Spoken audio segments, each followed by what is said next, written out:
A silent language stares back at us from a clay tablet. For centuries, the deepest thoughts of entire civilizations have remained locked away, not by stone or time, but by symbols we can no longer read. This is a journey into 25 of history's most stubborn puzzles, scripts that have defied every modern expert. By the end, you will possess a map to the frontiers of human knowledge, to the very edges of what we can still understand about our past. We will encounter a manuscript filled with plants that do not exist and an island's lost history carved in reverse. What does it mean for a society to vanish so completely that even its words become a mystery? Our first stop takes us to the banks of the ancient Indus River. Around 4,500 years ago, a sprawling, sophisticated civilization thrived there with planned cities, advanced drainage, and trade networks stretching for thousands of miles. Yet when archaeologists unearthed its ruins in the 1920s, they found a society that left behind almost no monumental statues of kings, no grand temples covered in text. What they did find were thousands of small, carved stone seals, each bearing a hauntingly beautiful array of symbols. An elephant stands beside a series of cryptic signs. A mythical bull is crowned with a short line of script. This is the Indus Valley script, and it is the voice of a civilization that has been mute for millennia. The symbols themselves are elegant and stylized, often depicting animals, humans, and abstract shapes. They appear not just on seals, but on pottery, copper tablets, and even a few larger signboards. The problem is their brevity. The average inscription is only about 4 or 5 signs long, with the longest discovered text containing just 26 symbols. This is incredibly short, more like a label or a name than a story or a royal decree. This brevity is the core of a fierce, ongoing debate. Are we looking at a full writing system, encoding a spoken language like Sanskrit or Sumerian? Or is it merely a system of non-linguistic symbols representing clan identities, religious concepts, or trade markings, something more like heraldry than literature? The obstacles to cracking this code are immense. Unlike the Rosetta Stone, which gave us the same text in 3 scripts, no bilingual inscription has ever been found for the Indus Valley. We have no known related language to use as a key, and those frustratingly short inscriptions give codebreakers very little statistical data to work with, making it difficult to identify patterns of grammar or syntax. Some researchers point to the clear linear sequencing of the symbols as evidence of true writing. Others argue the messages are too brief to convey complex thought. The profound significance of this puzzle cannot be overstated. Deciphering this script would be like switching on a light in a dark room. It would tell us the names these people gave themselves, their gods, their cities. It could reveal their laws, their beliefs, their daily transactions. It would transform the Indus Valley civilization from a collection of impressive ruins into a society with a documented inner life. Every unread symbol on those seals is a piece of a lost identity. A single note from a symphony we can only see the instruments for. The silence of the Indus is one of archaeology's most profound, reminding us that a society can build cities that last for centuries, yet leave its thoughts perfectly hidden behind a wall of elegant, unyielding marks. Perhaps the most beautiful book that no one can read sits in a vault at Yale University.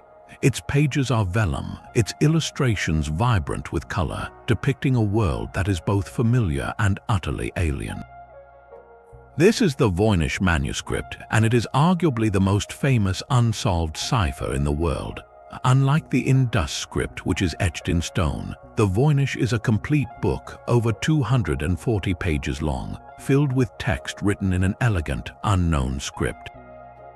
Its content is divided into sections that seem to describe botany, astronomy, biology, and even recipes, yet every single page defies understanding. The plants it illustrates are fantastical, hybrids that do not exist in any known herbarium. Its astronomical charts show unfamiliar constellations and celestial spheres. The naked women bathing in strange green pools connected by elaborate plumbing suggest a section on balneology or water therapy from a culture we cannot identify. The manuscript's known history begins in the court of Holy Roman Emperor Rudolf II in Prague around the late 16th century, who reportedly purchased it for 600 gold ducats, a king's ransom for a book of secrets no one could unlock. It passed through alchemists and collectors, including a Jesuit college, before disappearing for centuries, only to resurface in 1912 when a Polish book dealer named Wilfred Voynich bought it from a mysterious trunk in Italy. He spent the rest of his life trying to crack its code and failed. So has everyone else. The roster of those who have tried and been defeated is a who's who of genius. World War II codebreakers from both Bletchley Park and the United States National Security Agency, the very minds who cracked the German Enigma and Japanese purple ciphers, turned their formidable skills to the Voynich and came up empty. Modern linguists and computer scientists, armed with statistical analysis and artificial intelligence, have found patterns that suggest a real language structure, but the meaning remains just out of reach. The theories about its origin are as wild as its illustrations. Some believe it is an elaborate, centuries-old hoax, a meaningless text created to defraud a wealthy patron like Rudolf. Others propose it is an encoded treatise on natural magic, its true text hidden by a sophisticated cipher. More recent, controversial studies have suggested it could be written in a lost dialect of the Nahuatl language from Mexico, or that it represents a visual proto-language. The sheer volume of coherent text argues against a random hoax, but the lack of any clear key or bilingual reference keeps the truth maddeningly obscured. To hold the Voynich manuscript is to hold a universe of questions bound in leather. It is a complete, detailed document from a possibly lost intellectual tradition, a library of one. Its very existence mocks our assumption that with enough data we can understand anything from the past. Here is a book that speaks at great length, in a whisper we strain to hear but cannot comprehend, a reminder that some mysteries are preserved not by silence, but by a beautiful, endless conversation in a language we have forgotten how to speak. A world away from the vaults of Yale, on the most isolated inhabited island on Earth, another script carved in wood whispers a different kind of silence. This is Rongorongo, the enigmatic glyphs of Easter Island or Rapa Nui, discovered in the 19th century on dozens of wooden tablets, staffs, and even a birdman figurine. These intricate symbols tell a story of catastrophic loss. They depict stylized humans, animals, plants, and geometric forms, all arranged in a mesmerizing pattern known as reverse boustrophedon. To read it, you would start at the bottom left of a tablet, follow a line of glyphs to the right, then physically rotate the tablet 180 degrees to read the next line, snaking your way up the plank in a continuous back-and-forth journey. It is a writing system that demands a physical dance from its reader, a tactile ritual as much as an intellectual one. The tragedy is that the dance has been forgotten. In the 1860s, Peruvian slave raids decimated the island's population, kidnapping and killing the ruling and priestly classes who were almost certainly the keepers of this knowledge. When Christian missionaries arrived soon after, they found the remaining islanders could no longer read the tablets, which were being repurposed as wood for fishing reels or even firewood. The key was broken in a single, brutal generation. What do the glyphs say? The most tantalizing theories connect them directly to the island's famous mysteries. Some scholars see sequences that could be genealogical chants, listing the lineage of chiefs to legitimize their rule. Others see possible creation myths or navigational charts for the vast Pacific. The most compelling visual links are to the island's iconic Moai statues and the later Birdman cult. Certain glyphs strikingly resemble the long-eared, solemn faces of the statues, while others clearly depict the sooty tern, the central bird in the dangerous ritual where men swam to a distant islet to retrieve the first egg of the season. Could Rongorongo be the ritual text for these ceremonies, the liturgical handbook for the builders of giants and the priests of the birdmen? The isolation of Rapa Nui makes Rongorongo a unique evolutionary branch of human communication. No other Polynesian society developed a full writing system, though their oral traditions were rich and complex. This leads to a haunting question. Did the script develop independently in total isolation, a stunning intellectual invention against all odds? Or could there be a faint, forgotten link to writing systems far to the west, a seed carried by some ancient voyager? Modern efforts to decipher it involve painstakingly comparing the glyph sequences with the fragments of old Rapa Nui songs and chants recorded by early ethnographers, hoping to find a statistical match, a Rosetta moment hidden in an old song. Each Rongorongo tablet is a closed archive.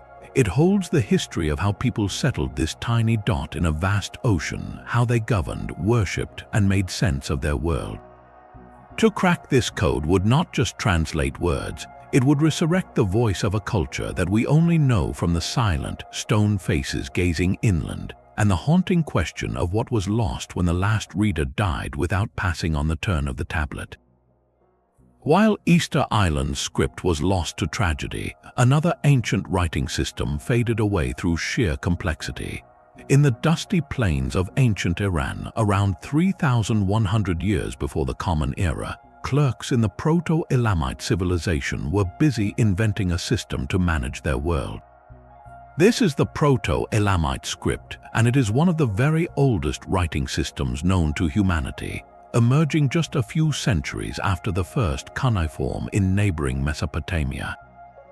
Its creation marks a monumental leap in human organization, a tool born not for poetry or prayer, but for the meticulous demands of economics. Archaeologists have recovered over 1,600 clay tablets covered in its symbols, most from the site of Susa. At first glance, they look like a forest of tiny, abstract drawings, circles, lines, and stylized animal heads. But these are not random scratches. They are the ledger books of an early state, a detailed record of commodities, quantities, and transactions. The script is a fascinating hybrid. It uses a sophisticated system of numerical signs that we can actually read, based on different shaped impressions to represent units, tens, sixties, and larger amounts. We can look at a tablet and confidently say it records, for example, 47 sheep or 10 measures of grain. This numerical key is our only foothold. The problem, the Great Wall of the decipherment, lies with the accompanying ideographic signs, the symbols that tell us whose sheep they were, where the grain was going, or what kind of transaction was taking place. These signs remain stubbornly opaque. We can sometimes guess a sign's general category from its picture. A bovine head probably means cattle. A jar might mean oil or beer, but we cannot sound out the words or understand the grammatical structure that ties them all together. It is like having a modern spreadsheet where all the numbers are clear, but every column header and row label is written in a lost language. Why has it proven so unbreakable? Several factors conspire against the codebreakers. The script was in use for a relatively short period, perhaps only 2 centuries, which limits the volume of material for comparison. It shows signs of rapid, messy evolution, with signs changing form and usage in ways that are hard to track. Most crucially, we have no bilingual text, no Proto-Elamite version of a known Mesopotamian document to use as a key. And while scholars believe it probably records an early form of the Elamite language, our knowledge of Elamite itself from later periods is still incomplete, providing a shaky foundation at best. Cracking this script would do more than satisfy academic curiosity. It would open a window into the engine room of early civilization. We would understand the precise mechanics of trade between the highlands of Iran and the Mesopotamian river valleys. We would learn how labor was managed, how temples and palaces stored and redistributed wealth, and how the very concepts of accounting and inventory control were first formalized. Each undeciphered sign represents a name, a title, a profession, or a place that shaped the economic landscape of the ancient Near East. These silent clay tablets hold the first balanced sheets of statecraft, the birth of bureaucracy captured in dried mud, waiting for the day we learn to read the memos of managers who lived 5,000 years ago. The transition from ledgers to legends takes us across the sea to the sun-drenched island of Crete. Here, amid the ruins of the magnificent Minoan palaces, archaeologists uncovered not one but two distinct undeciphered scripts. The older of the two is known as Cretan hieroglyphs, and it is a script of pure artistry. Dating to around 2,000 years before the Common Era, these signs are not the wedge-shaped marks of Mesopotamia, but beautiful miniature drawings etched into seal stones and pressed into clay bars. We see delicate carvings of cats and dogs, eyes and hands, ships and flowers, each symbol a tiny, elegant snapshot of the Minoan world. This was a writing system worn on the body, stamped into soft clay to mark ownership or authenticate documents, turning administrative acts into occasions of beauty. The very nature of these hieroglyphs sparks a fundamental debate. Are these pictures true writing, where a drawing of a cat might stand for the sound of the word cat in a rebuse-like puzzle? Or do they function more as ideograms, where the picture of an eye directly represents the concept of sight or watching? The limited corpus, just over 300 inscriptions, makes this incredibly difficult to determine. We are trying to reconstruct a language from a collection of exquisite cryptic name tags. This mystery deepens when we consider its relationship to Linear A, the other great undeciphered script of Crete. For decades, scholars believed Cretan hieroglyphs simply evolved into the more abstract, linear script used on clay tablets throughout the palaces. But the timeline is not so neat. Evidence now suggests the two systems overlapped, used concurrently for perhaps a century or more. This raises fascinating possibilities. Were they used for different purposes, perhaps hieroglyphs for sacred or ceremonial seals and linear are for palace inventories? Or did they record different languages entirely, used by different groups within the complex Minoan society? The hieroglyphs, as the potential precursor, hold a unique key. If we could understand them, we might finally gain a foothold into the linguistic landscape of Bronze Age Crete before the arrival of Greek-speaking Mycenaeans. They represent the first pictorial attempt by this island civilization to fix its speech into permanent form.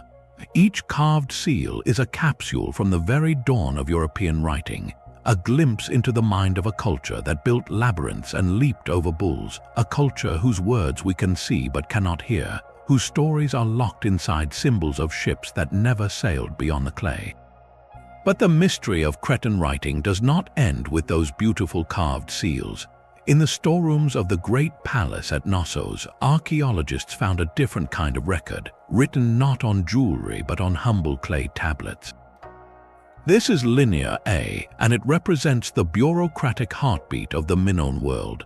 Thousands of these tablets have been unearthed primarily from palace archives, listing commodities like grain, oil, figs, and spices alongside intricate numerical fractions. We can see the Minoan economy in action, a detailed ledger of what was stored, traded, and perhaps taxed.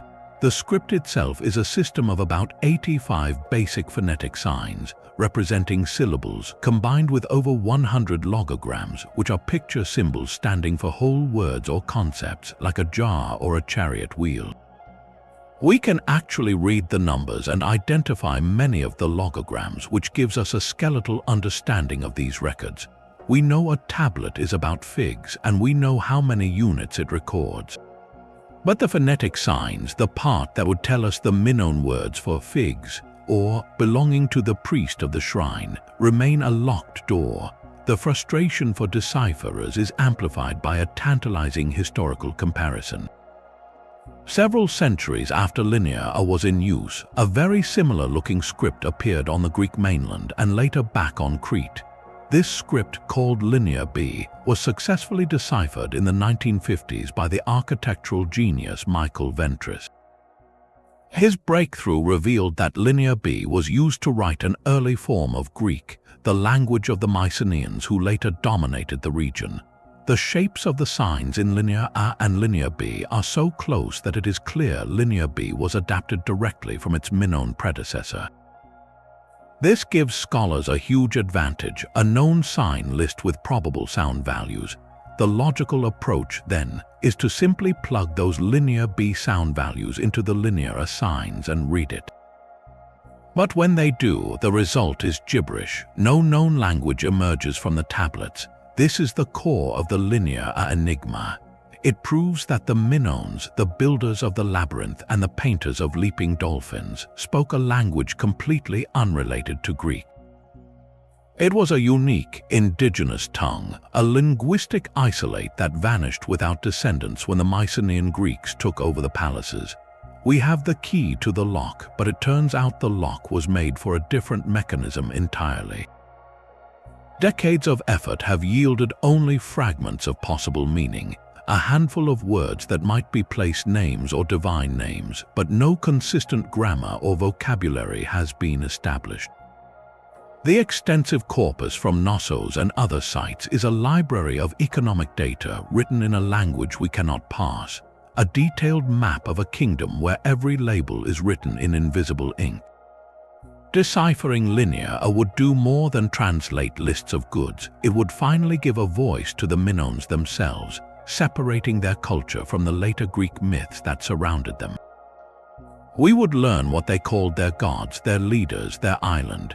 Each tablet is a silent invoice for a civilization, a receipt for the grandeur of Knossos, waiting for the day we can understand not just the quantities but the names.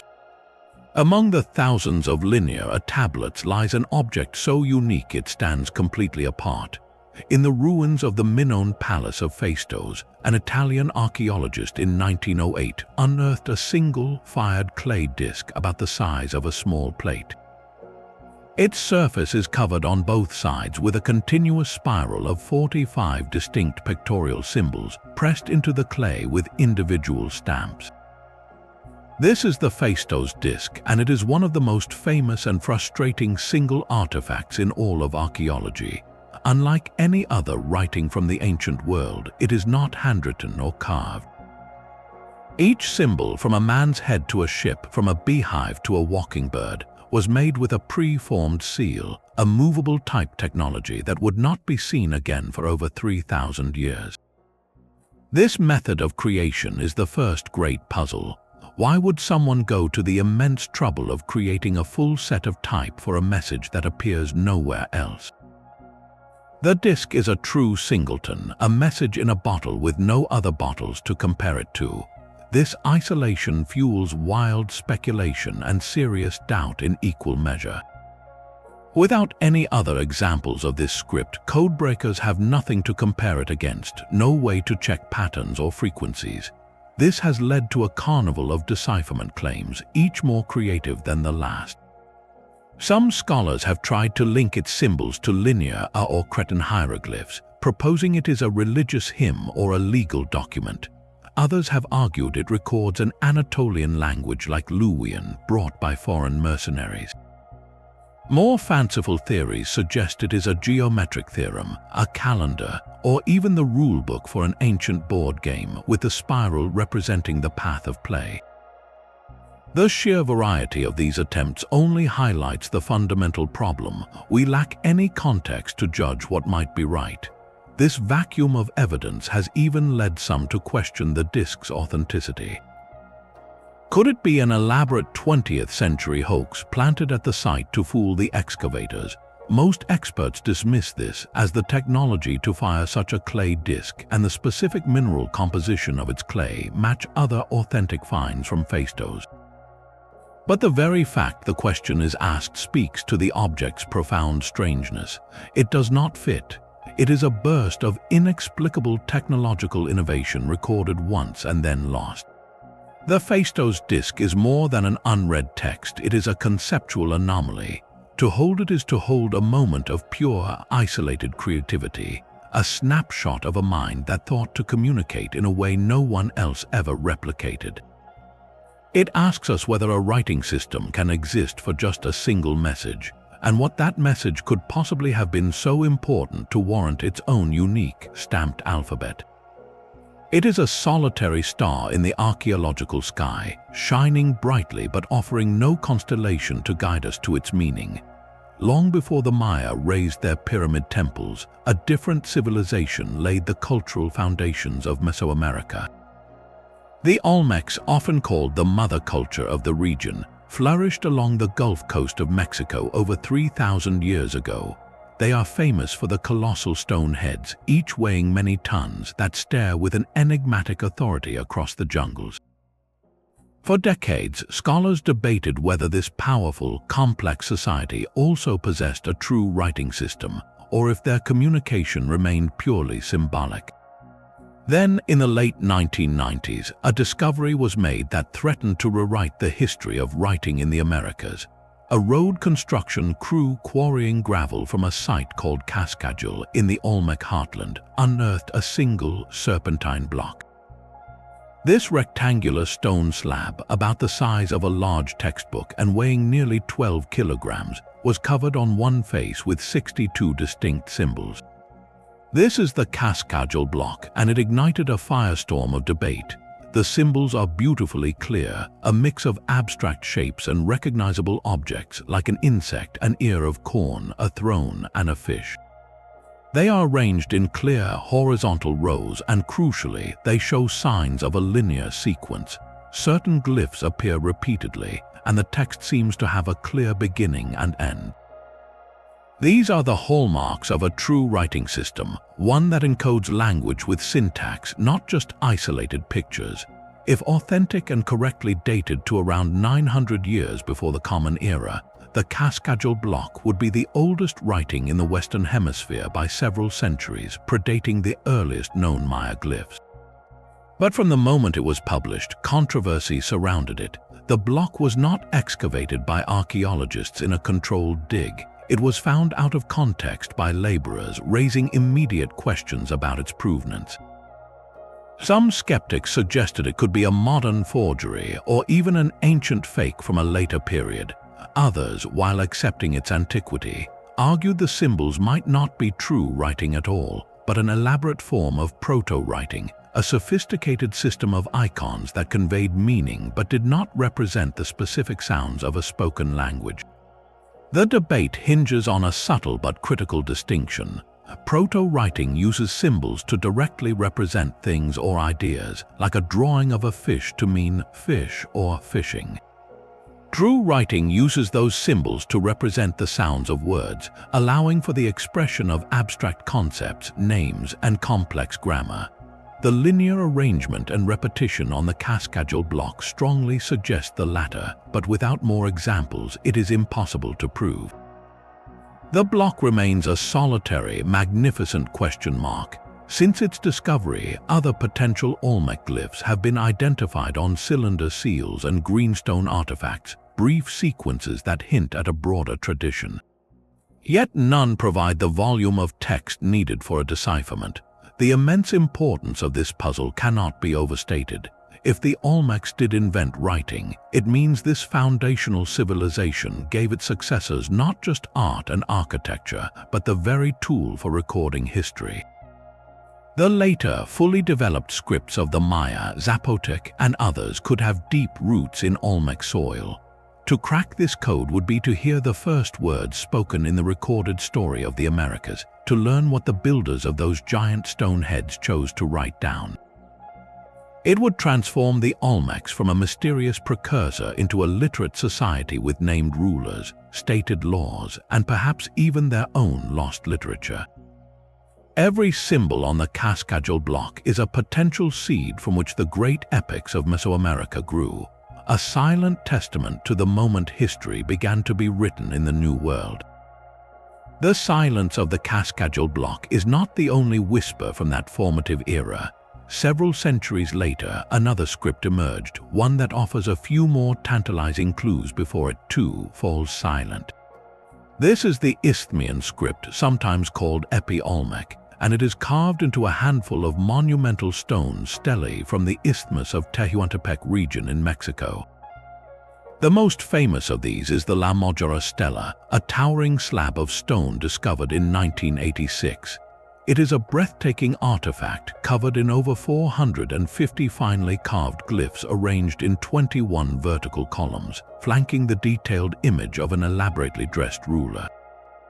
For the first time in Mesoamerica, we are not looking at a handful of symbols but at a lengthy, complex text. It feels like a true historical record, a royal proclamation meant to last for eternity. And for a brief, exciting moment in the 1990s, it seemed we might finally be able to read it.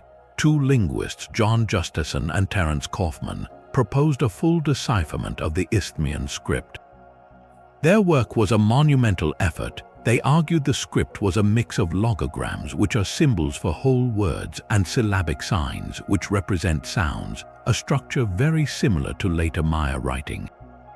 By comparing the glyphs with known vocabulary from early languages of the region, particularly a reconstructed ancestor of the mixed Zoquian language family, they proposed a translation. Their reading of the La Moggiora Stela told a dramatic story of a ruler named Harvester Mountain Cloud who survived a coup attempt, made astronomical observations tied to the planet Venus, and celebrated his reign with ritual bloodletting. It was a compelling narrative that fit perfectly with what we know of later Mesoamerican kingship. The academic world was electrified had we found the Rosetta Stone of pre-Maya America. The excitement, however, was short-lived. The Justison and Kaufman decipherment was met with immediate and intense skepticism from other leading epigraphers.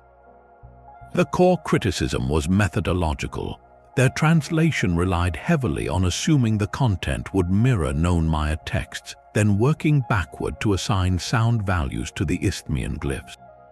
Critics argued this was circular reasoning, that they were essentially putting words into the mouth of the stone. Without a true bilingual text like the Rosetta Stone's Greek and Egyptian, there was no independent way to verify their results. Other scholars attempting to apply their proposed sign list to other Isthmian inscriptions like the Tuxtla statuette found they could not produce coherent translations. The consensus today is that while their work was pioneering, it remains unproven and contested. The script is still officially undeciphered, yet even in its undeciphered state, the Isthmian script holds immense importance. Its very appearance is the key. The glyphs show a clear sophistication with a mix of pictorial and abstract signs arranged in a linear grammatical order. Stylistically and structurally, it looks like a logical bridge between the early, controversial symbols of the Olmec and the fully developed, readable script of the classic Maya that would flourish centuries later. It occupies a crucial, mysterious middle ground in the evolution of Mesoamerican writing. Was it the direct descendant of an Olmec system carried forward by their cultural heirs? Or was it an independent invention that later influenced the Maya? Each column of glyphs on the La Moggiora Stela is a potential chapter in that origin story. The stone stands as a monument to a king whose name we might almost know, telling a tale whose plot we can almost guess, a story of power and astronomy locked in a code we have not yet truly broken. It is a reminder that sometimes a decipherment can feel so close, the meaning hovering just beyond our grasp, separated by the thinnest, most stubborn veil of time. While the Isthmian script stands as a contested bridge, another writing system was already flourishing in the highlands of Oaxaca. On a flattened mountaintop, the Zapotecs built their magnificent city of Monte Albon, and across its stone monuments they carved one of the America's earliest and most enduring scripts. These glyphs are not the lengthy texts of later Maya stelae, but concise, powerful statements etched into stone slabs known as danzantes or dancers, and later onto more elaborate temple panels. The Zapotec script is a study in elegant economy, a system that mastered one crucial aspect of civilization so completely that it has both illuminated and limited our understanding. That aspect is time. The Zapotecs were arguably the first in Mesoamerica to develop a sophisticated calendar, and their script is deeply intertwined with it. We can read the dates with remarkable confidence. The The system uses bar and dot numerals, where a bar equals 5 and a dot equals 1, combined with a series of named days from a 260-day ritual cycle. When we see a glyph for the day, Earth, followed by a numeral, we know we are looking at a specific point in their sacred timeline.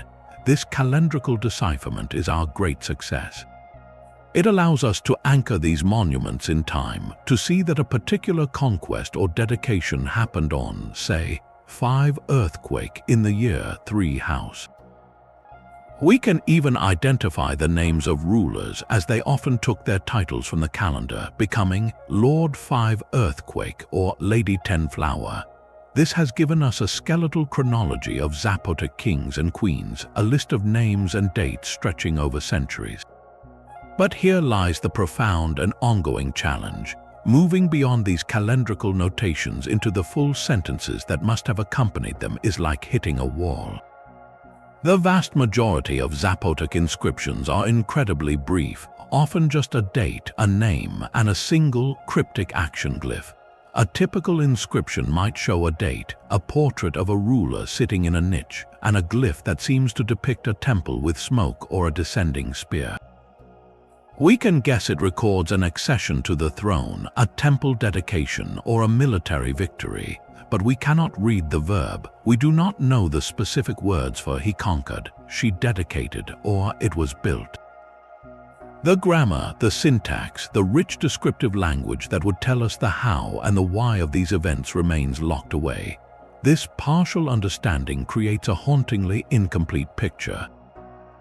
At Monte Alban, we can walk among the stones and know when things happened and who was in charge, but we cannot hear their speeches or understand their justifications. We see repeated glyphs that likely represent place names of subject towns, but we cannot read the terms of their subjugation. The script tantalizes us with the framework of history while withholding the narrative. Scholars face a unique obstacle. The Zapotec language itself is not lost. Hundreds of thousands of people in Oaxaca still speak modern Zapotec languages today, direct descendants of the ancient tongue. This should, in theory, provide a key, yet the gap between the ancient symbolic script and the modern spoken language is vast.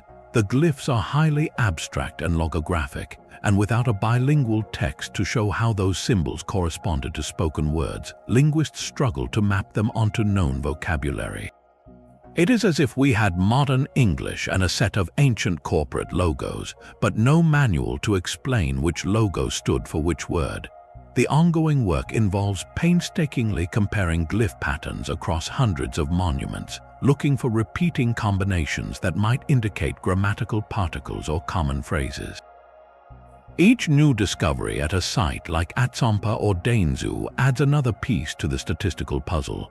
To finally crack the full Zapotec script would be to open the first history book of highland Mesoamerica. We would move from a timeline of kings to understanding their policies, their diplomatic marriages, their reasons for war, and their personal devotions. We would hear the statecraft behind the stone, transforming Monte Alban from a silent citadel of dates and names into a city with a documented, complex past. Every abbreviated glyph is a headline waiting for its full story, a chapter from the Zapotec's own account of their rise to power, written in stone but still waiting for its true voice. High on a limestone cliff face in the Rhodope Mountains of Bulgaria, a set of weathered markings stares out over the river valley below. This is the Sutovo inscription, and it is a perfect storm of archaeological frustration. Discovered in 1928, the inscription consists of roughly 8 lines of text carved deeply into the rock, but time and the elements have not been kind. The surface is heavily eroded, making many of the individual characters blurred and open to conflicting interpretation. Is that a Greek letter, a runic symbol, or just a crack in the stone? This ambiguity is the first and perhaps greatest obstacle to understanding it. The script itself is alien, not matching any known alphabet perfectly. Some characters bear a vague resemblance to Greek, others to Glagolitic, the oldest known Slavic script, and still others look like nothing else on record. It is a linguistic orphan, a short message stranded in stone without any clear family. This isolation fuels a wide range of competing theories, each pulling the inscription into a different century and a different historical narrative. One prominent hypothesis links it to the ancient Thracians, the mysterious indigenous people of the region who are famed for their gold and their warrior culture, but left behind very little deciphered writing. Could this be a rare Thracian text, perhaps a dedication to a god like Zalmoxis, carved by a priest or a chieftain? The location, high on a cliff near a river, fits known Thracian sacred sites. Another theory jumps forward over a millennium, proposing it is a Proto-Bulgarian inscription. The Proto-Bulgars were Turkic steppe warriors who founded the First Bulgarian Empire in the 7th century, and their early rulers used a runic-like script for ceremonial purposes. Could this be a territorial marker from the empire's turbulent early days, a by order of the Khan proclamation? Yet a third, more pragmatic view dismisses both these ancient origins. Some archaeologists suggest the inscription is far more recent, a medieval or even early modern boundary marker, perhaps carved by shepherds or local landowners, using a made-up or highly personalized set of signs. This would explain its unique character and its location, simply marking the edge of a pasture or a hunting ground. The debate is complicated by the inscription's weathered state. Without a clear, unambiguous sign list, decipherment attempts are built on shifting sand. Different researchers see different letters in the worn grooves, leading to completely different proposed translations. One reading claims it is a Thracian epitaph, another insists it is a Slavic text about a military campaign, a third interprets it as a simple property record. They cannot all be right, and without a second, clearer example of the same script found elsewhere, there is no way to verify any of them. The Sutovo inscription thus embodies a particular kind of historical limbo. It is not ignored, it is fought over. Its value lies not in a solved message, but in its potential to tip the scales of Balkan history. If Thracian, it would be a monumental key to a language and culture that profoundly influenced the Greeks yet remains shadowy to us. If Proto-Bulgarian, it would shed light on the complex fusion of steppe and Slavic traditions that built a medieval power. If merely a shepherd's mark, it reminds us that not every ancient carving holds epic secrets. For now, it remains a cliffside riddle, its few lines a bottleneck where too many histories converge, waiting for the erosion of time to finally stop and for a clearer eye to see the original words beneath the wear. Buried in the mud of a northern Greek lake, a piece of wood waited for 7,000 years. In 1992, during an archaeological survey of a Neolithic lakeside settlement at Dispilio, a researcher noticed strange, deliberate markings on a waterlogged tablet. This was not stone or clay, but wood, a material that almost never survives from such deep antiquity. The dispilio-tablet is a fragment of a world before metal, before the wheel, before the great civilizations of Egypt and Mesopotamia rose. Its surface is inscribed with a series of linear and angular symbols, carved or engraved by a sharp tool. Their arrangement is not random, they are grouped and spaced in a way that strongly suggests intentional, structured communication. The sheer age of this object is what sends a shockwave through the history of writing. Carbon dating places it firmly around 5,260 years before the Common Era. That makes it over 2 millennia older than the earliest Sumerian cuneiform tablets from Mesopotamia, traditionally hailed as the birthplace of writing. This single piece of wood threatens to append that entire narrative. Could a complex, symbol-using society on the shores of a European lake have been experimenting with written communication thousands of years earlier than anyone believed possible? The debate it sparks is fundamental. Are we looking at true writing, a system that encodes spoken language, or is it an advanced form of proto-writing, a system of symbols used for accounting, ownership, or ritual marking that had not yet crossed the threshold into representing the full flow of speech? Proto-writing is like a grocery list using pictures. You draw an apple and a fish to remind yourself what to trade for. True writing allows you to note who owes you the fish and when the payment is due. The symbols on the dispilio-tablet are abstract enough that they could be phonetic, but the sample size is devastatingly small, just this one damaged fragment. Without more texts, we cannot find patterns of repetition or grammar to prove it was language. This is where the conservation nightmare enters the story, compounding the mystery. The tablet was preserved for millennia because it was submerged in the oxygen-poor mud of the lakebed. The moment it was exposed to air, it became incredibly vulnerable. The waterlogged wood began to dry and crack, risking the total destruction of the very symbols we need to study.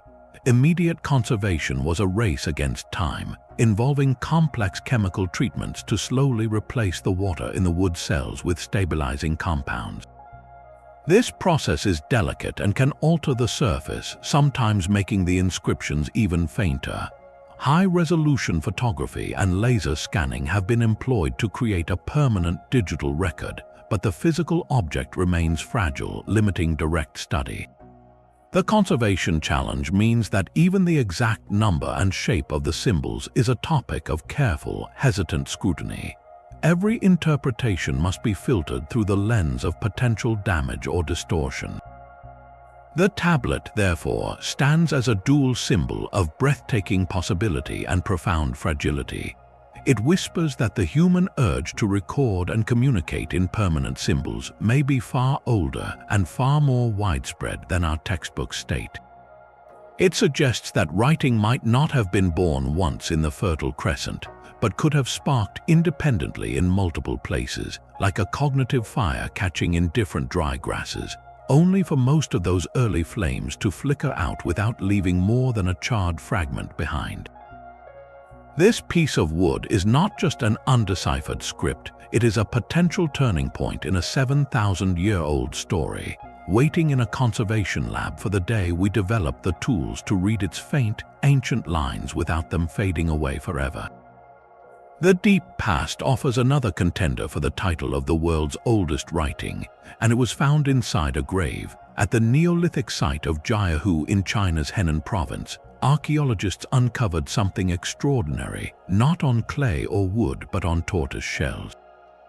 These plastrons, the flat undersides of the shells, bear a series of carved markings that date back to a staggering 6,600 years before the Common Era. That is over 2,000 years older than the dispilio-tablet and more than 3 millennia older than the oracle bone script from the Shang dynasty, which is the earliest confirmed and deciphered writing system in East Asia. The Jiahu symbols are hauntingly simple, lines and crosses, circles and shapes that look almost like primitive eyes or suns etched with a sharp tool.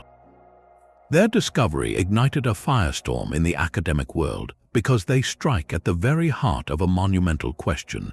Did writing in China evolve in a slow, continuous process over thousands of years, or was it a sudden invention of the Bronze Age Shang state? On one side of the debate are scholars who see these markings as direct, linear ancestors of the later Chinese script. They point to a few specific symbols, like one resembling a modern Chinese character for I, and another that looks similar to a numeral. The argument is that this represents a very early stage of proto-writing, a system of ownership or ritual notation used by the Jiahu culture, a sophisticated society known for its early rice cultivation, bone flutes, and alcohol production. If this lineage is true, it suggests the idea of using symbols to record information was percolating in the Yellow River Valley for millennia before coalescing into the full-blown script we see on the Shang dynasty oracle bone. It would mean Chinese writing has roots stretching back to the very dawn of settled agricultural life, a cultural tradition of immense depth and continuity. The opposing view is far more cautious. Many linguists and archaeologists argue that the Jiahu symbols are just that, isolated pictographs or clan marks with no linguistic structure. They emphasize that true writing requires more than a few repeated symbols. It requires a system capable of representing the full range of spoken language with grammar and syntax. The markings on the tortoise shells are few in number, appear on only a handful of artifacts, and show no clear evidence of being combined to form sentences or record complex speech. They could be ownership marks, ritual symbols for divination, or decorative motifs with no direct link to the later, fully formed writing system. This camp sees the Shang oracle bone script as a revolutionary leap, a largely independent creation that may have borrowed the general idea of marking symbols from earlier cultures like jiahu, but developed its own complete and sophisticated system under the needs of a powerful, centralized state bureaucracy. The implications of this debate reach far beyond academic journals. If the jiahu symbols are a true precursor, it supports the idea of writing evolving slowly and organically within a single cultural sphere, a uniquely Chinese tradition born from its own Neolithic soil. If they are not, it suggests that the brilliant system of Chinese characters was a more sudden, deliberate invention, perhaps even inspired by distant contact with other early writing systems, though no evidence for this exists. The tortoise shells from jiahu sit in this tense, ambiguous space. They are whispers from a world that understood the power of the permanent mark, but we cannot know if those whispers were the first, stumbling words of a great literary tradition, or simply the meaningful but silent gestures of a lost culture. They remind us that the line between a symbol and a word is the thinnest, most consequential line in human history, and at jiahu, we are still not sure which side of that line these ancient carvers stood. But the debate over Neolithic symbols is not confined to a single Chinese site. Thousands of miles to the west, across the fertile river valleys of Southeast Europe, another set of ancient marks covers the surfaces of pottery, spindle whorls, and clay figurines. These are the Vinča symbols, named after the site in modern-day Serbia where they were first extensively excavated. Their distribution is astonishing, found at hundreds of Neolithic settlements along the Danube and its tributaries, spanning a period from around 5,400 to 4,500 years before the Common Era. This was the world of the so-called Old Europe, a network of sophisticated, relatively peaceful, and matrilineal farming societies that thrived long before the arrival of Indo-European horse riders from the steppes. The symbols themselves are a varied catalogue of lines, crosses, chevrons, meanders, and what look like simplified stick figures or animal heads. They are often inscribed on the bottoms of pottery vessels or on small, portable clay objects. To some researchers, this widespread and consistent use of specific symbols across a vast cultural area for nearly a millennium is a smoking gun. They argue that the Vinča marks represent a true prehistoric script, often dubbed the Old European script. Proponents of this view, like the archaeologist Marija Gimbutas, saw in them the written expression of a goddess-worshipping, earth-honoring civilization. They point to the repetition of certain sign groups and their placement on ritual objects as evidence of a structured system capable of encoding language, perhaps used for religious invocations or clan identities. The sheer geographical spread suggests a shared system of meaning, a kind of Neolithic lingua franca etched into clay. The opposing academic camp, however, views this claim with deep skepticism. They see not a script but a sophisticated system of ownership marks, potter's signatures, or ritual symbols. A farmer might mark her grain storage jars with a specific chevron pattern to denote their contents or her family line. A cult object might bear a meander symbol representing water or a spiral for the sun, conveying a concept but not a specific word or sentence. This interpretation aligns with what we see in many pre-literate societies, where symbols convey important social and practical information without crossing the threshold into true writing. The central point of contention is linguistic structure. True writing must have the capacity to reproduce any and all spoken utterances. Critics argue there is no evidence the Vinča symbols had this flexibility, no clear grammar or syntax visible in their arrangements. They appear as isolated signs or small clusters, not in the linear sequences of later alphabets or syllabaries. They might be mnemonic devices, prompting a known prayer or myth in the mind of the initiated, rather than recording the prayer itself word for word. This debate is more than academic. It touches on the very identity of Old Europe. If these are mere owner's marks, they reflect a practical, decentralized society. If they are a script, they revolutionize our understanding of Neolithic complexity, suggesting a level of intellectual and possibly administrative sophistication we never attributed to these early farmers. It would mean a major, independent invention of writing emerged not in a riverine empire, but among the communal villages of the Danube. The truth may lie in a middle ground, a system more advanced than simple pictograms but not yet full writing. Each inscribed pot fragment is a message from a world that valued the symbol, that felt the need to make a permanent claim or offer a silent invocation.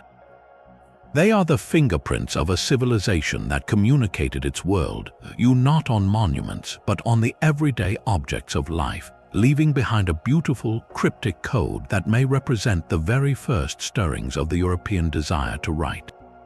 The Mediterranean coast holds another key, one forged in bronze instead of clay. In the ancient port city of Byblos, a hub for the cedar and papyrus trade, 10 mysterious objects were unearthed in the 1920s. These are not tablets but bronze plates and spatulas, each inscribed with a short text in a script now known as the Byblos syllabary. Dating to around the 2nd millennium before the Common Era, these inscriptions are tantalizingly brief, the longest containing just 103 characters. Yet within their abbreviated lines may lie a crucial evolutionary step in the story of the alphabet. The script itself is a fascinating hybrid. Some of its signs bear a clear, undeniable resemblance to Egyptian hieroglyphs. You can see simplified versions of the owl, the hand, the water ripple. Other signs, however, look completely different, more abstract and linear. This visual duality is the heart of the mystery and the source of its immense significance. Was this a local adaptation of Egyptian writing, created by Canaanite scribes in Byblos to record their own Semitic language? Or was it an independent, parallel development that later fed into the creation of the Phoenician alphabet? The proposed links are powerful but unverified. The theory goes like this: Egyptian hieroglyphs, a complex system of hundreds of signs, were well known in Byblos due to close trade and political ties. Local scribes, needing a more practical way to write their own language, might have taken a selection of those hieroglyphic signs and simplified them, assigning each one a consonant sound from their own tongue. This process, called the acrophonic principle, is how many alphabets begin. For example, they might take the hieroglyph for house, which in their language was pronounced bet, and let that simplified shape stand just for the B sound. This is exactly what the later Phoenicians did to create their revolutionary 22-letter alphabet. The Byblos syllabary could be a snapshot of that transformative idea in its early, experimental stages. A few of the Byblos signs look like direct precursors to Phoenician letters. If this link is real, then these bronze plates are not just curiosities, they are the missing prototype. They represent the moment a foreign, cumbersome system of pictures was being hammered, quite literally, into a lean, efficient tool for local speech. The obstacles to confirming this are formidable. The inscriptions are too short to provide enough text for a reliable statistical decipherment. There is no bilingual text, no Byblos syllabary version of a known Egyptian or Phoenician phrase to act as a key. Several decipherment claims have been made over the decades, with scholars proposing translations that identify the texts as dedications to gods or labels for temple offerings. But none have gained universal acceptance, as they often rely on assumptions about the underlying language that cannot be independently proven. So the bronze plates of Byblos sit in a scholarly limbo, respected but not resolved. They are potential bridge stones between two colossal achievements of human civilization: the hieroglyphic tradition of Egypt, and the alphabetic revolution of the Phoenicians that would later give rise to Greek, Latin, and our own writing. Each spatula is a frozen moment of innovation, a craftsman in a bustling Levantine port experimenting with symbols, perhaps unaware he was tinkering with the very machinery that would one day carry words across the known world.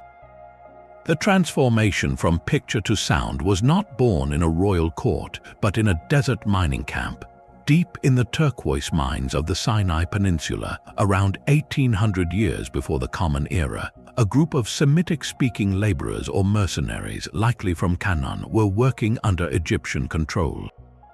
Surrounded by the complex hieroglyphs of their overlords, they performed a breathtaking act of linguistic engineering. They took a handful of those Egyptian symbols, stripped them of their original, complex meanings, and assigned each one a single consonant sound from their own language. This is the Proto-Sinaitic script, and it represents one of the most profound intellectual shortcuts in human history. The principle they used is called acrophony. They would look at an Egyptian hieroglyph, choose a word from their own Semitic tongue that started with the sound they wanted, and let the picture stand for just that first sound. The clearest example is a masterpiece of simplicity. They took the Egyptian hieroglyph for house, a simple square floor plan. In their language, the word for house was bait. So they simplified the drawing of a house and let it represent just the consonant sound B. This symbol would travel through time, evolving through Phoenician and Greek to become our modern letter B. They did this with other signs too. The hieroglyph for water, a wavy line, became the sound M, from their word mayim for water. The picture of an ox head became Aleph, their word for ox, representing a glottal stop sound. This was the genesis of the alphabet, a system where a small set of symbols, around 20 to 30, could capture all the basic sounds of a language. It was a democratization of writing, moving it from the realm of priestly specialists who needed to memorize hundreds of signs to a tool that could, in theory, be learned by anyone. Yet for all its world-changing significance, Proto-Sinaitic itself remains partially locked. We can read it, but we cannot fully understand it. The script has been largely deciphered in terms of its sound values, thanks to those clear acrophonic links to later Phoenician letters. The problem lies in the inscriptions themselves. They are short, often just a few words carved crudely onto rock faces or stone slabs near the mines. Many seem to be simple dedications or ownership tags. One famous example from the site of Serabit el-Qadam reads, "For the lady," likely referring to the Egyptian goddess Hathor, protector of miners. But the grammar is minimal, the vocabulary limited. This brevity sparks a quiet but important debate. While it clearly records a Semitic language, which exact dialect or early form of Canaanite is it? Without longer texts, we cannot reconstruct its full grammar or vocabulary with confidence. We know the sounds, but the precise meaning of some word endings or unusual sign combinations is still debated. Furthermore, some inscriptions are so weathered or poorly executed that their readings are contested. The script is a revolutionary blueprint, but we only have a few fragmented pages of the original manual. Its power is not in the content of its messages, which are humble, but in the design of the system itself. Those miners in the desert were not writing poetry or laws. They were likely labeling their tools or making votive offerings. Yet in doing so, they accidentally built the engine for global literacy. Every time you write a word, you are using a direct descendant of their pragmatic solution to a practical problem. The Proto-Sinaitic script is the humble, gritty ancestor of nearly every alphabet used on Earth today, a testament to how a brilliant idea can emerge from the dust of a remote workspace, its full story still partially buried in the sandstone of Sinai. A world without paper or parchment still found a way to speak in numbers. High in the Andes, the Inca Empire, the largest in the pre-Columbian Americas, managed a territory stretching thousands of miles without a single system of writing as we know it. Instead, their administrators, the Quipu or knot keepers, wielded an astonishingly sophisticated tool, the Quipu. These are not tablets or scrolls, but intricate arrangements of colored, knotted strings hanging from a primary cord. To dismiss them as simple counting aids would be a profound mistake. The Quipu is a three-dimensional information system, a tactile database engineered from cotton and wool, where every element, from the twist of a fiber to the space between knots, held specific, deliberate meaning. The basic structure is elegant. A main horizontal cord serves as the spine. From it, multiple pendant cords are tied, and from those pendants, further subsidiary cords can descend, creating a cascading, hierarchical structure reminiscent of a modern organizational chart or a computer's file directory. The data was encoded through a precise language of variables. The type of knot was the first critical element. A simple overhand knot represented the number 1. A long knot with multiple turns could represent the numbers 2 through 9, with the number of turns indicating the value. Most importantly, a figure 8 knot represented the concept of 0, a mathematical abstraction the Inca understood and utilized centuries before it became common in Europe. Position was everything. Numbers were read as decimal positions, with the highest place values, like thousands or hundreds, placed closest to the main chord, and the units placed at the free end of the string. A single pendant chord could thus represent a complex number like 1234 through a sequence of 4 distinct knots, but the Quipu's power went far beyond arithmetic. The color of the strings was a fundamental semantic layer. A red cord might signify the Inca emperor or his army. Yellow could represent gold, green for agriculture, and black for time or death. The specific hue, the direction of the ply, and even the material, cotton for civil matters and wool for military, added further dimensions of meaning.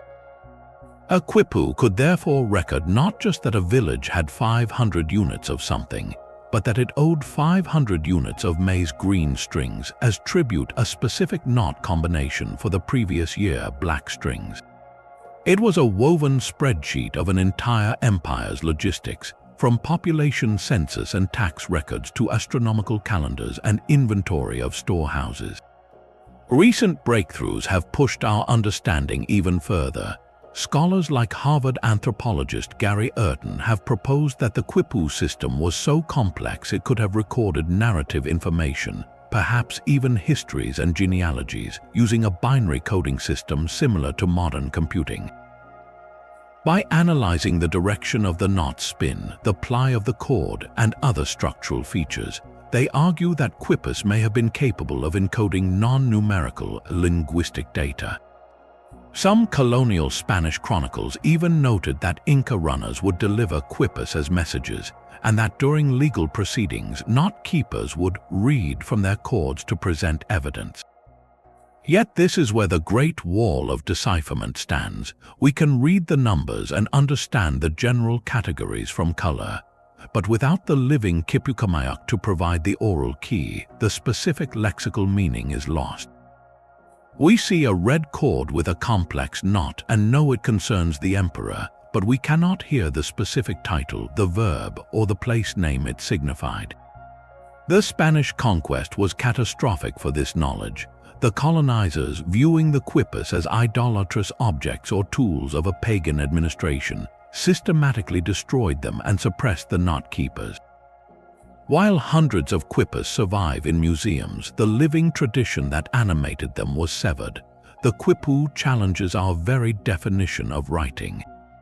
It proves that a civilization can achieve immense complexity and bureaucratic precision without a two-dimensional script, using instead a tactile, three-dimensional code that engaged multiple senses.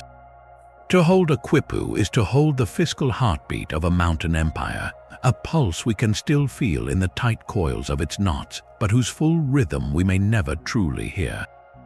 It is a reminder that some of humanity's most brilliant inventions for memory defy our expectations, existing not on a flat surface, but in the intricate, colored space between strings.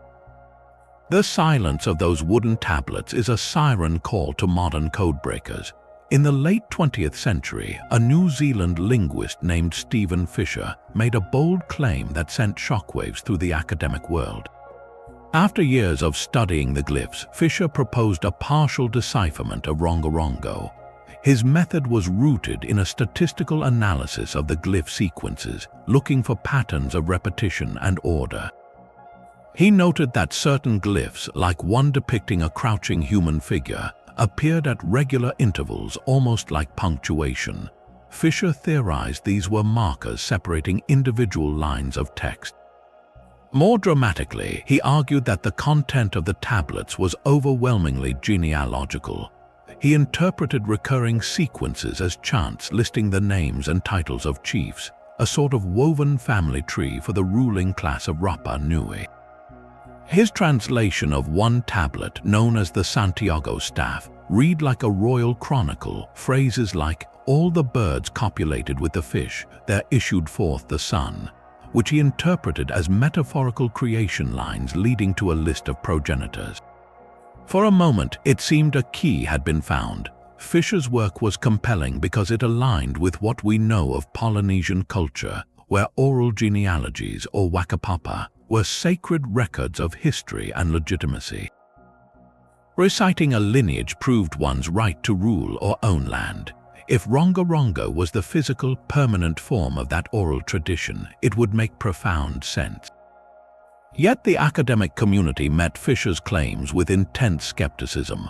The criticisms were fundamental. Scholars pointed out that his translations relied heavily on later ethnographic recordings of Rapa Nui songs and myths, essentially back-fitting the glyphs to match stories collected centuries after the script's active use.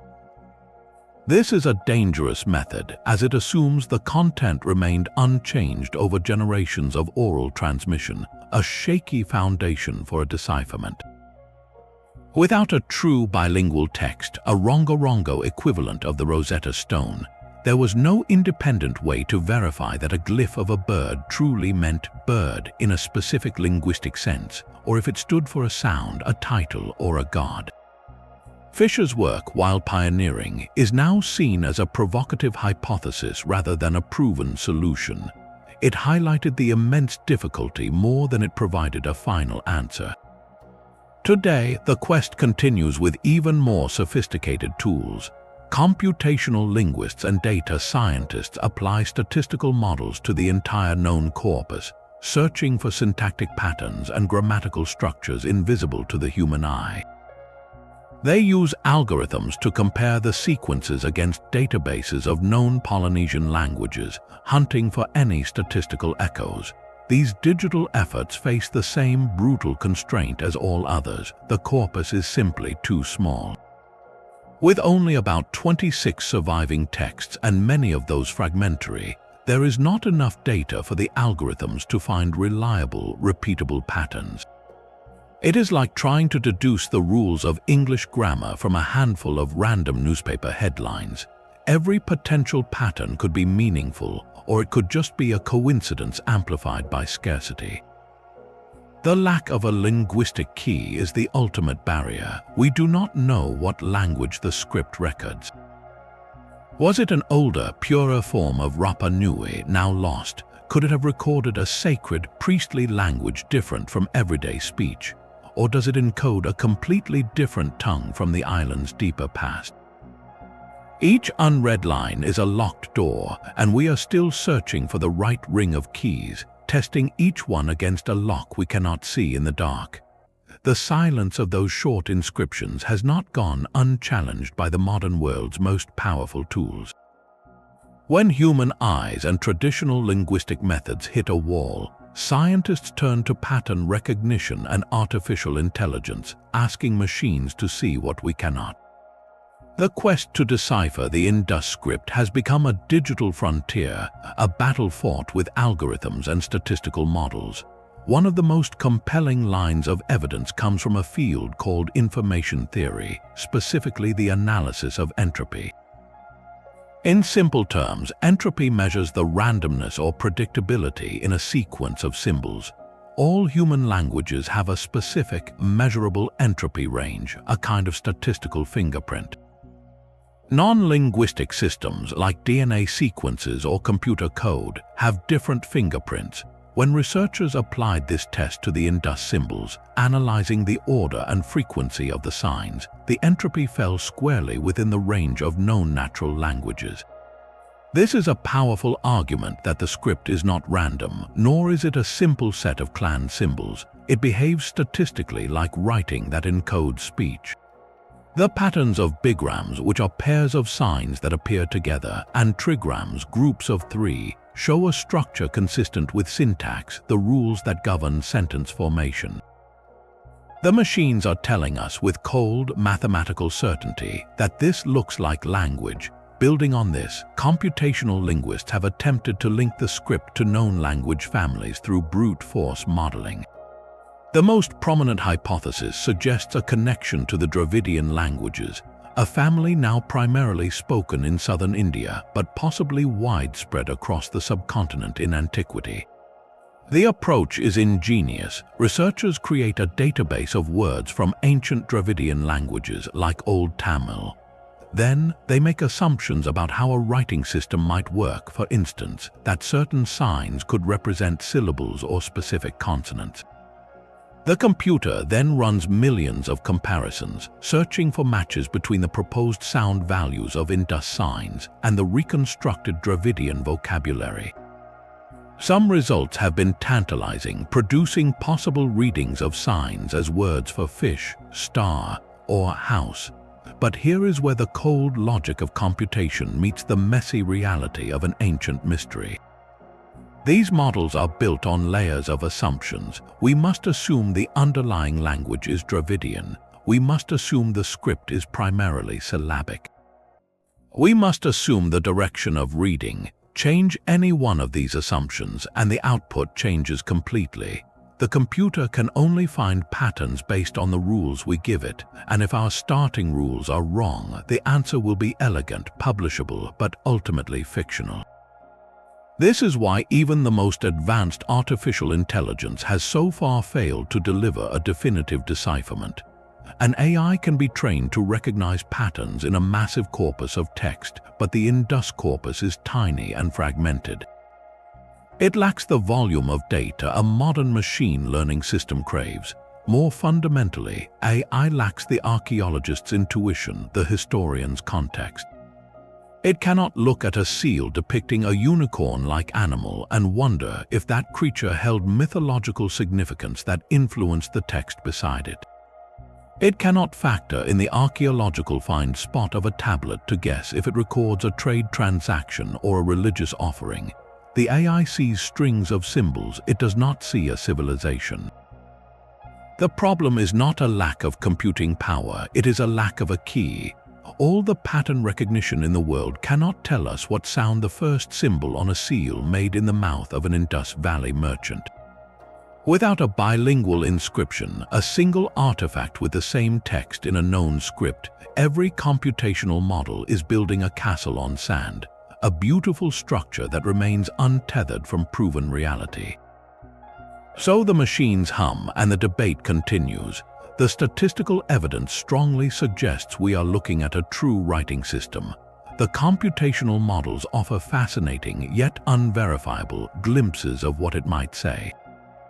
The enduring stalemate teaches us a humbling lesson about the limits of technology in the face of deep time.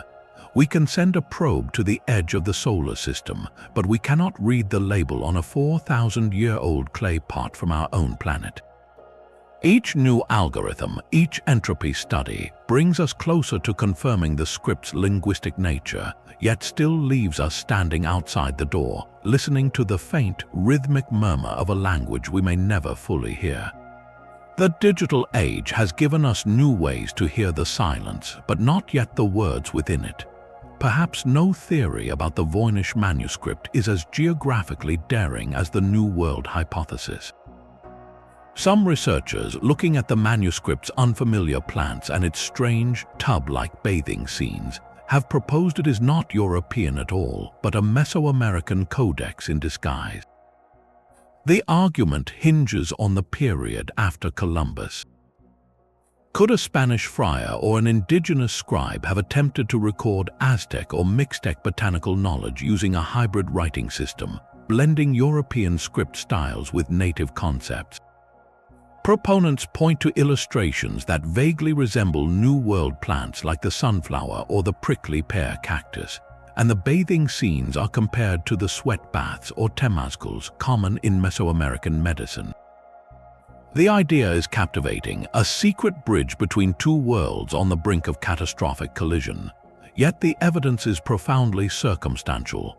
The plants are not accurate depictions of any known American species, and the vellum and inks are chemically consistent with European materials of the 15th or 16th century. The script shows no clear influence from Nahuatl or Mixtec pictorial writing. While the theory speaks to our desire to find a lost indigenous voice in the manuscript, it remains a speculative leap across an ocean with no solid footing on either shore. A more intimate and equally controversial theory casts the manuscript not as a foreign text but as a deliberately private one. This view suggests it is a medieval women's health manual, written in a constructed, secret language to circumvent the male-dominated medical and religious authorities of the time. The so-called women's secrets tradition was real, with knowledge of gynecology, obstetrics, and herbal remedies often passed down privately. The many illustrations of nude women in the green pools could support this, interpreted as diagrams for therapeutic baths or fertility treatments. The unreadable script then becomes a cipher of necessity, a way to preserve and share vital knowledge within a closed community, safe from the scrutiny of church officials who might deem such information heretical or dangerous. This theory gives the manuscript a powerful social context, transforming it from a curiosity into a tool of resistance. But is it a constructed language? Linguists note that the text's statistical properties align with natural languages, not with the repetitive, less structured patterns typical of invented codes or symbolic systems. It behaves like someone writing fluently in a real tongue, not like someone laboriously encoding English or Latin word by word. This private library hypothesis is emotionally resonant, suggesting a chorus of silenced voices speaking in code, but it struggles to explain the manuscript's astronomical sections or its sheer, bewildering coherence as a lengthy book. This very coherence is the central battleground for the most persistent of all theories, that the Voynich Manuscript is nothing but an elaborate, brilliant hoax. The proposed culprit is often the English mystic and mathematician Edward Kelly, working with the scholar John Dee, who were at Rudolph II's court precisely when the book first appears in the historical record. The motive was pure profit, to sell a magnificent book of incomprehensible secrets to a gullible, obsessed emperor for a fortune. The method, according to this argument, involved using a pseudo-random text generation technique, perhaps a cipher device like a Cardan grill, to produce pages of plausible-looking gibberish, then lavishly illustrating them with fantastical plants and nymphs to create an aura of ancient wisdom. The evidence for a hoax is not trivial. The lack of any corrections or scribble errors in the flowing text is unusual for a genuine work, as if the writer never paused to think. The plant illustrations are composites, with roots from one species grafted onto leaves from another, creating a convincing illusion of botanical knowledge without any actual science. And the timing is perfect, appearing in a Renaissance court obsessed with alchemy, hermeticism, and the hunt for lost secrets.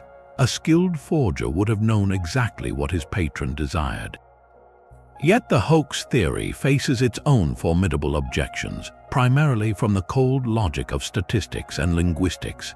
Modern computer analysis reveals the text has a complex, layered structure that mirrors natural language too closely for comfort. It obeys Zipf's law, a linguistic rule where the most common word in any language appears roughly twice as often as the second most common, and so on. The Voynich text follows this pattern precisely. Its word entropy and syllable structure are consistent with real speech, not with the flatter, more repetitive output of a random text generator available in the 16th century. Creating over 200 pages of such statistically authentic pseudo-text without the aid of a computer would have been a feat arguably more difficult than actually writing in a known cipher. Furthermore, the illustrations show subtle but consistent details, like the roots and leaves matching in their life cycle stages across different plants, hinting at an underlying systematic logic a simple fraudster might not bother to maintain. The hoax argument requires us to believe in a forger of superhuman linguistic and artistic genius, who then used those talents solely to create a meaningless object. It is possible, but it begins to feel like a paradox, a mystery explaining a mystery. So we are left circling the manuscript, each theory illuminating one facet while casting others into deeper shadow. The New World connection offers an origin story but lacks material proof. The women's cipher provides a powerful motive but clashes with the text's natural linguistic structure. The hoax hypothesis explains its sudden appearance for profit, yet staggers under the weight of the manuscript's internal, statistically verifiable complexity. The Voynich Manuscript, in the end, resists every simple category. It is either a genuine artifact of a lost intellectual tradition, so alien we cannot find its point of entry into our historical maps, or it is the most perfect, sustained, and inexplicably sophisticated fraud ever perpetrated, a work of art whose entire purpose was to simulate a depth it does not possess. Both possibilities are equally unsettling. One suggests a hole in our understanding of the past, the other a profound, centuries-long joke at the expense of human curiosity.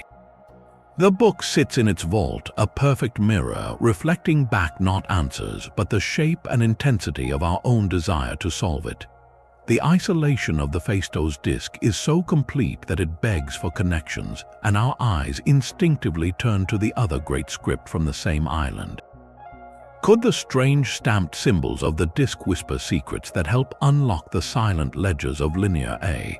The idea is irresistible, a chance that two profound mysteries might solve each other. A handful of symbols do appear to overlap. The disc sign of a walking man bears a striking resemblance to a logogram for a person. A simple cross pattern on the disc looks similar to a sign found on linear tablets. These visual echoes are the fragile threads tying the two objects together in time and place. They suggest both systems operated within the same broad cultural vocabulary of Bronze Age Crete, drawing from a shared pool of symbolic ideas. This has led to a compelling, though speculative, theory. Perhaps the Phaistos Disc does not represent a different language at all, but a specialized use of the same Minoan tongue recorded in Linear A. Its unique, stamped format and spiral arrangement could indicate a specific, solemn purpose, something like a royal or religious text, while Linear A was the practical script of the palace warehouse, used for inventories and accounts on humble clay. The disc might have been a ceremonial object, a hymn or a treaty preserved in a more durable, ritual form. Its content could be a dedicatory prayer, a king list, or the liturgy for an initiation rite, forever setting it apart from the economic records that make up the Linear A corpus. Another possibility is that it represents a foreign voice captured momentarily on Crete. The stamp technique is so anomalous that some scholars propose it was made by a visitor or a resident artisan from abroad, attempting to write their own language using a local method of inscription, resulting in a one-of-a-kind hybrid artifact. Yet the very thing that makes this connection fascinating is also what renders it speculative to the point of frustration. The disc is a singleton. We have no other examples of its script to establish rules, frequencies, or a sign list. When we see a symbol on the disc that looks like a linear sign, we cannot know if it carried the same sound value or meaning. It could be a complete coincidence, or it could be the same sign borrowed for a completely different purpose in a different system. Without a second disc or a bilingual text linking the two scripts, the overlap remains a tantalizing visual hint, not a linguistic key. This combined mystery presents a unique archaeological dilemma. We have two locked doors from the same ancient hallway. One door, linear A, has thousands of keyholes we can study, but our keys do not fit. The other door, the Phaistos Disc, is magnificently carved and unique, but it has no visible keyhole at all. We can only wonder if the mechanism inside is the same. The silence of the Minoans, therefore, is not one silence but two, a chorus of the mundane and the magnificent, of inventories and invocations, both waiting for a single, resonant note to make the entire civilization sing. These two scripts form a critical, interlocking puzzle in the story of Mesoamerican civilization. The Olmec symbols on the cascadal block and the later, more elaborate isthmian glyphs on monuments like the La Mojara Stela are not isolated mysteries, they are likely chapters in the same book. The profound challenge and opportunity for decipherers is that understanding one could provide the master key for the other. If the Olmec script is the prototype, then cracking its code would give us the foundational vocabulary, the original signs and sounds that were later adapted by the Isthmian scribes. Conversely, if the contested decipherment of Isthmian is even partially correct, those proposed sound values could be traced backward, applied tentatively to the older Olmec symbols to see if they produce coherent words. They are two locks on a single door, and finding the key for either might finally swing it open. This connection is more than just sequential, it is intellectual. The Olmecs, as the first complex society in the region, appear to have pioneered core concepts that became the bedrock of Mesoamerican culture, from the ball game to colossal head sculpture. Did they also invent the very idea of writing? If so, then the Isthmian script represents the first major adaptation of that idea by a neighboring culture, a transfer of technology as significant as any trade in jade or obsidian. Within the Isthmian texts themselves, a crucial tool emerges, one that offers a tantalizing glimpse of structure. This is the early form of the long count calendar, the same intricate system of tracking vast cycles of time that the Maya would later perfect. On the La Mojara Stela, alongside the glyphs of the ruler, we see clear calendrical notations. These are not the simple ritual dates of the Zapotecs, but complex records anchoring events in a linear historical timeline. We can actually read these dates. They tell us, for example, that the events described occurred in the year 156 of the local era. This is a monumental clue. It means that even if we cannot yet read the verbs or the names of conquered cities, we can precisely date the reign of the ruler depicted. It confirms that Isthmian society was using a sophisticated mathematical concept of history, one that likely flowed from earlier Olmec timekeeping experiments. The calendar acts as a fixed scaffold upon which the unknown language is built, giving decipherers a rare set of known values to work from. What could these combined scripts ultimately reveal? Beyond just names and conquests, they hold the potential to document the very moment kingship became a written institution in Mesoamerica. The Olmec colossal heads are silent portraits of powerful individuals. The cascadal block, if it is writing, could tell us their titles and perhaps their deeds. The Isthmian stelae show rulers in elaborate regalia, engaged in acts of ritual and war. Their texts would be the propaganda, the divine justification for their rule. Together, they could show us the evolution of political power from charismatic authority, backed by stone monuments, to a legitimized institution recorded in permanent glyphs. We might learn how a ruler claimed descent from gods or ancestors, how military victory was tied to calendrical cycles and celestial events, and how the language of statecraft was first formalized. The transfer was not just of symbols, but of an entire ideology linking power, time, and the cosmos. Deciphering this linked puzzle would let us hear the arguments of the first Mesoamerican kings, written in their own hand, explaining why they alone should command the labor to move mountains of stone or carve their stories into cliffs. It would transform the Olmecs from enigmatic forefathers into named architects of an idea. and the Isthmian lords from mysterious figures on stone into historical actors with stated ambitions. Every undeciphered glyph in this chain is a missing treaty, coronation oath, or royal chronicle, the lost paperwork of empire building at the dawn of Mesoamerican history. These scattered whispers from the Neolithic world force us to confront the biggest question of all: where and when did writing truly begin? The symbols from Vinča, Dispilio, and jiahu are not just isolated puzzles, they are profound challenges to a story we thought we knew. For over a century, the dominant narrative placed the birth of writing firmly in the bureaucratic temples of ancient Mesopotamia and the administrative halls of Egypt, a tool invented by complex states to manage surplus, trade, and power.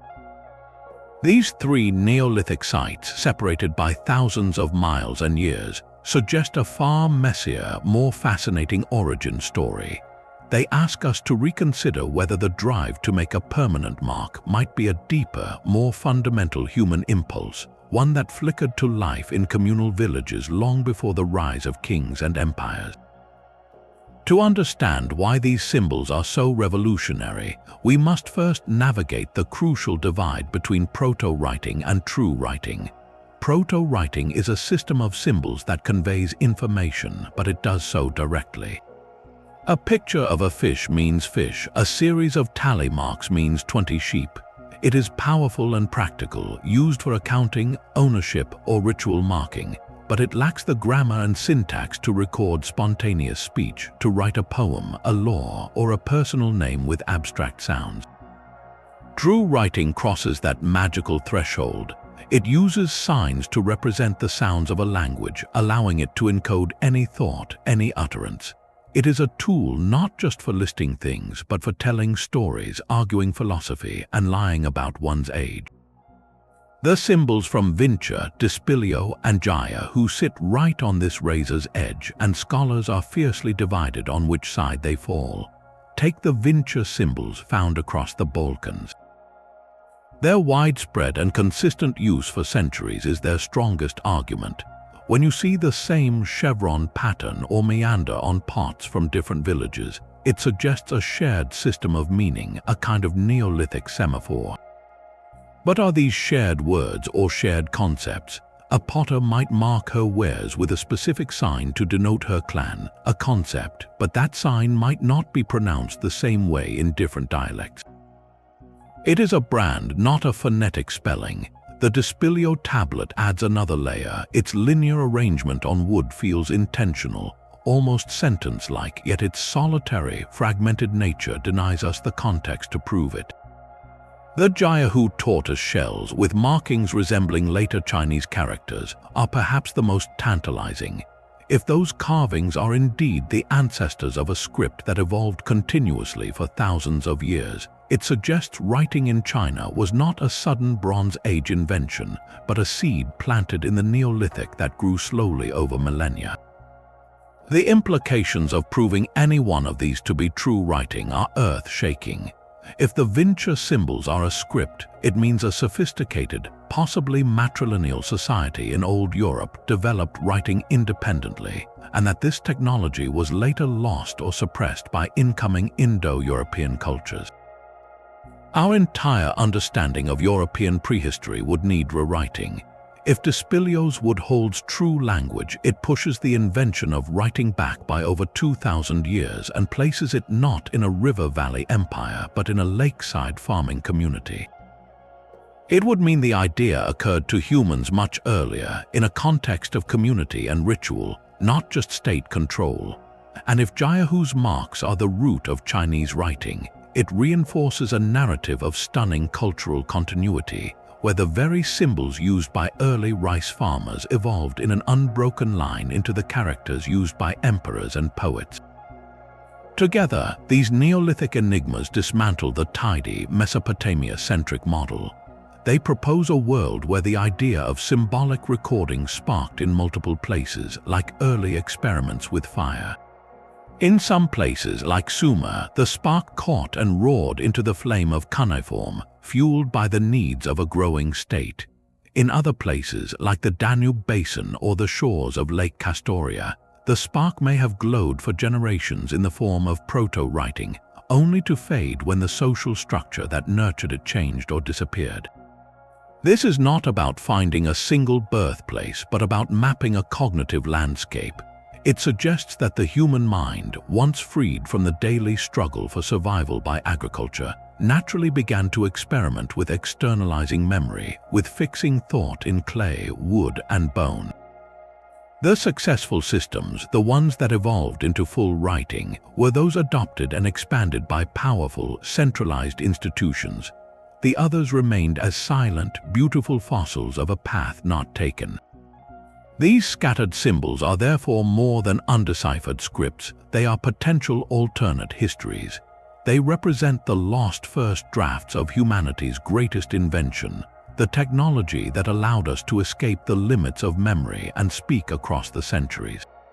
Each one is a question carved in time, asking us if we have been looking for the origin of writing in the wrong places, searching only in the palaces of the powerful, while its earliest, most fragile beginnings were being etched into a tortoise shell by a lakeside, or pressed into a wet clay pot by a farmer, long before the first king ever ruled. That moment of transformation, when a picture of a house becomes simply the sound B, is where our own story of reading and writing truly begins. The bronze plates of byblos and the miner's graffiti of the sign I represent two critical and still partially mysterious experiments in this world-changing process. They are not fully deciphered scripts, but they are brilliantly illuminated fragments, offering us a glimpse into the workshop where the alphabet was being assembled. Think of them not as complete books, but as early, working prototypes filled with brilliant ideas and a few unresolved bugs. The byblos syllabary, with its clear borrowings from Egyptian hieroglyphs, shows us the raw materials being gathered. Craftsmen in that bustling port looked at the complex Egyptian signs for owl, hand, and water, and saw not just pictures but potential sounds for their own Semitic language. They simplified those shapes, hammering them into a new set of tools on those bronze spatulas, yet the full inventory of their signs remains a puzzle. Were there 30, 40, the inscriptions are too short to be certain. We can recognize some of the repurposed hieroglyphs, but other symbols on the plates are abstract and unique, their original inspiration lost. This leaves a gap in our understanding of the system's logic. Did every sign represent a syllable, a consonant, or a mix of both? Without a longer text, we cannot map the entire system's rules. The language it records is almost certainly an early form of Canaanite, but which dialect and how did its grammar work on these plates? Each plate is a frozen snapshot of a script in motion, capturing the moment of invention before everything was standardized. The Proto-Sinaitic script takes the next revolutionary step. Here, in the desert, the concept crystallizes with stunning clarity. The acrophonic principle is applied with brilliant consistency. Turn the hieroglyph for an ox head, aleph, into the sign for the glottal stop at the start of that word. The house bait gives us B. This is the birth of the alphabet's core idea, one sign, one consonant sound. It is a staggering simplification. Yet even here, in this foundational moment, mysteries persist. While we can read the sound values of many signs thanks to their clear lineage to later Phoenician letters, the corpus itself is frustratingly limited. The inscriptions are short, often just names or brief dedications scratched onto rock. This means we have a good grasp of the sign inventory, perhaps 25 to 30 characters, but we have almost no continuous text to study. We cannot see how these consonants were woven together into flowing sentences. What were the grammatical particles, the verb structures, the poetic flourishes of this early tongue? The script gives us the phonetic bricks, but the ruins of the sentences they built are mostly gone. We hear the individual notes but not the song. The monumental importance of these two imperfectly understood scripts cannot be overstated. They are the missing links in a chain of intellectual history that connects the Nile to the entire globe. byblos shows the adaptation, the local genius of taking a foreign system and making it your own. Proto-Sinatic shows the radical simplification, the breakthrough that made writing portable, learnable, and incredibly efficient. Together, they formed the direct prototype for the Phoenician alphabet. The Phoenicians, master traders of the Mediterranean, took this lean, consonant-only system and spread it from port to port. The Greeks later adopted it, adding crucial vowels, giving birth to the Greek alphabet, which in turn fathered the Latin script you are using right now to read these words. Every letter on this screen, from A to Z, can trace its lineage back through those Greek and Phoenician intermediaries to those simplified drawings in the Sinai Desert and the experimental bronzes of byblos. This means these partially deciphered scripts are not obscure footnotes. They are the foundational code for most of the world's written communication. Their remaining gaps are not just academic curiosities, they are holes in the blueprint of our own literacy. To fully understand them would be to watch the very moment a tool of priests and kings was reforged into a tool for merchants, poets, and eventually for everyone.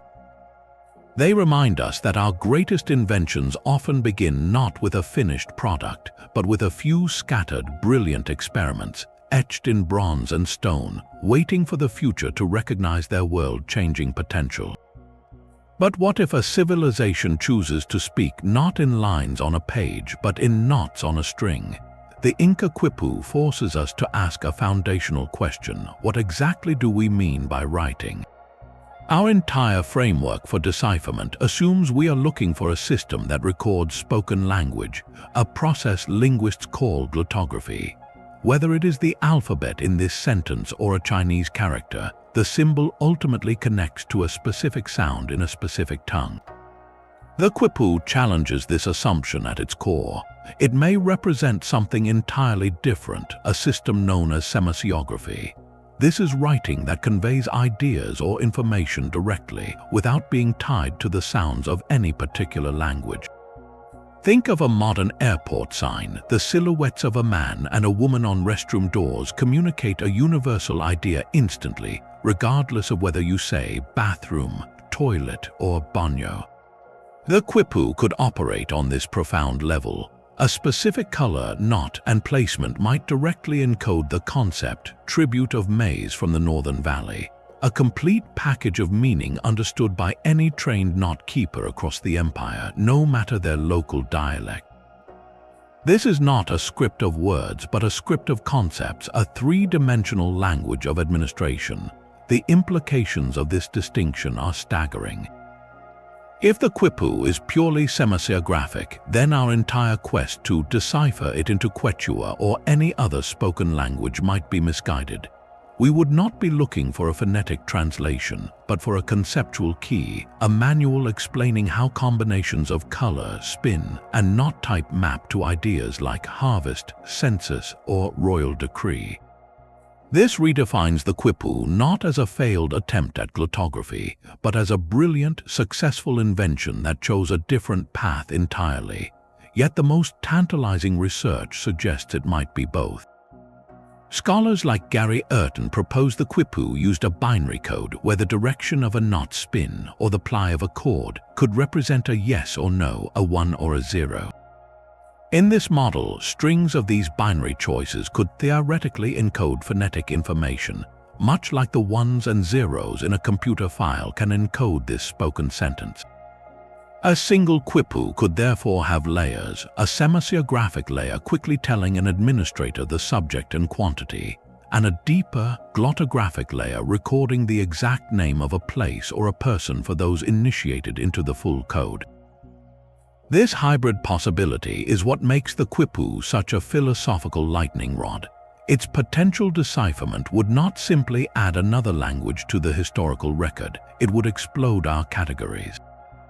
It would prove that a major world civilization managed its affairs with an information technology that rivals the complexity of any textual system, yet operates on principles we are only beginning to grasp. To finally understand the Quipu would be to learn that human ingenuity in communication is far more diverse than we ever imagined. We have spent centuries trying to make the silent scripts of the past speak our language. The Quipu asks us instead to learn to think in knots, to feel meaning in color and texture, and to accept that some of history's greatest libraries were not made of paper but of string. 25 doors remain locked, from the stamped symbols of a solitary cretin disc to the knotted threads of an Andean empire. These scripts form a constellation of human silence.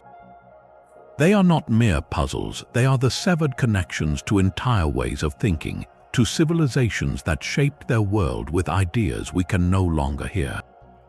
Each one represents a unique catastrophe of forgetting, whether through sudden violence, as with the slave raids that silenced Rapa Nui, or through slow assimilation and the quiet death of a mother tongue.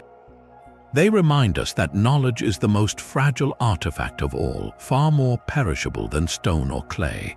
A library can be burned in a day, but a language can be erased in a single generation, leaving behind only beautiful, meaningless marks. The common thread is loss, the profound vulnerability of human memory when the chain of teaching is broken. Yet within that loss lies an irresistible invitation. Every undeciphered script is more than a challenge to linguists. It is a locked room in the vast mansion of human experience. Behind each door lies a civilization's inner voice, its jokes, its laws, its prayers, and its grocery list. To crack even one of these codes would be to resurrect a lost chorus, to hear the thoughts of people who gazed at different stars, worshipped different gods, and asked different questions about the world. So we are left at the frontier, looking at these 25 stubborn mysteries. Which one captures your imagination the most? Is it the elegant, economic seals of the Indus Valley, the tantalizingly familiar yet alien plants of the Voynich Manuscript, or the possibility that a Neolithic farmer by a Greek lake was writing thousands of years before anyone thought possible? Let me know in the comments below which script you would most want to see deciphered and why. And if you want to join more journeys to the edges of history's greatest puzzles, be sure to subscribe. The past still has many secrets left to tell, and the next discovery could be the one that finally turns a key.